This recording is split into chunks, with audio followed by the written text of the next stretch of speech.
Well, hello, hello, hello. Welcome and good afternoon. This is the program Live with Giselle, and I am Giselle. This is the program where we educate, we empower, and we enlighten women on just about anything. And we leave this program with some pearl of wisdom to take us through the next week. So, again, wherever you're viewing us from, welcome and thank you for joining us today. Now, we're in the middle of a pandemic, and some people are mourning the fact that they can't travel as much.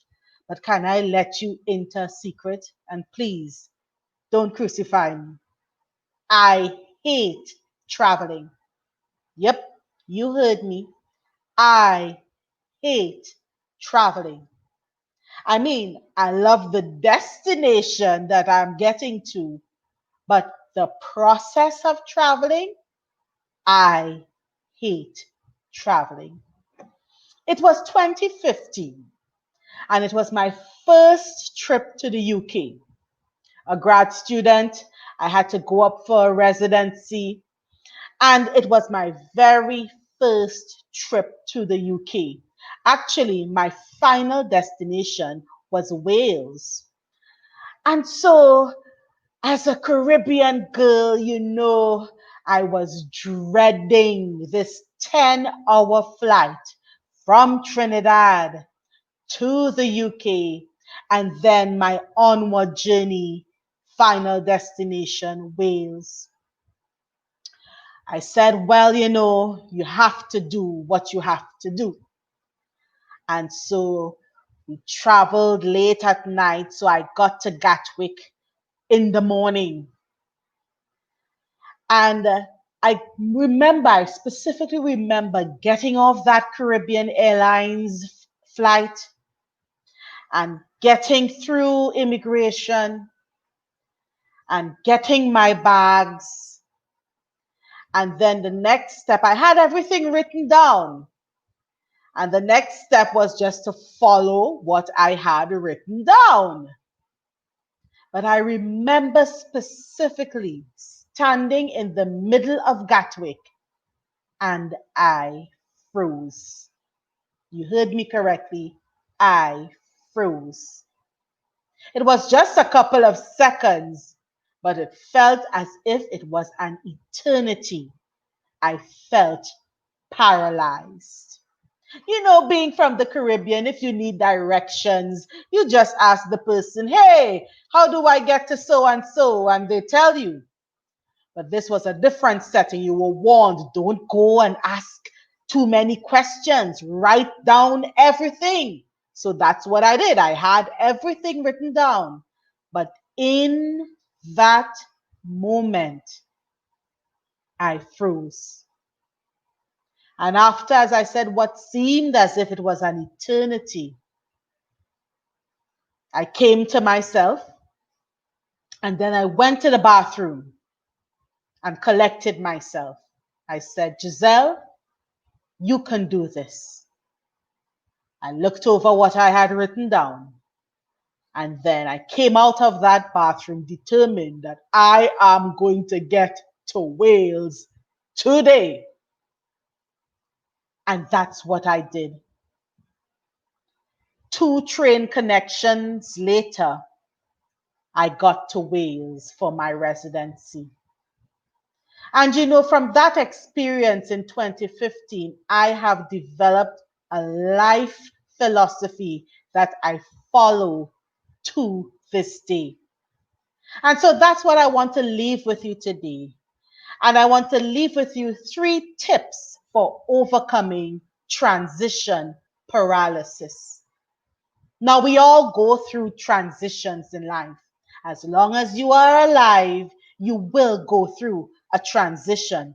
A transition could be anything, big or small.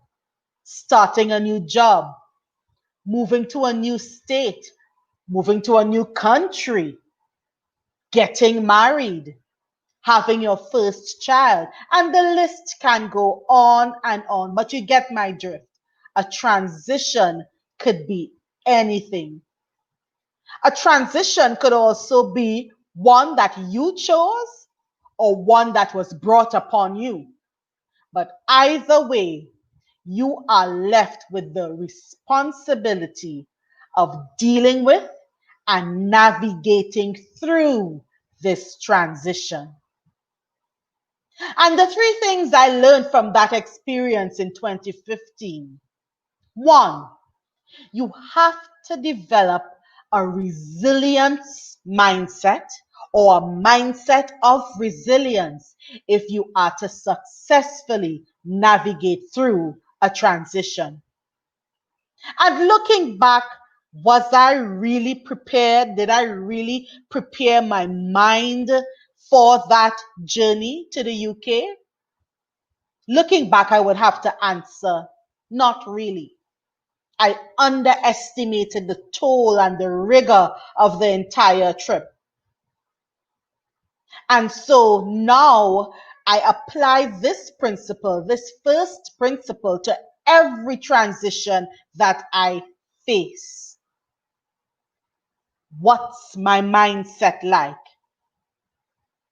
I have to develop a resilience to this transition, that I am going to navigate through this transition and come out on the other side successful. The second lesson that I learned from that trip in 2015 and that I want to leave with you today is you need to have a personal transition plan. As I said, as long as you continue living in this life, you will experience transitions. And so, what is your overarching plan to deal with a transition? How?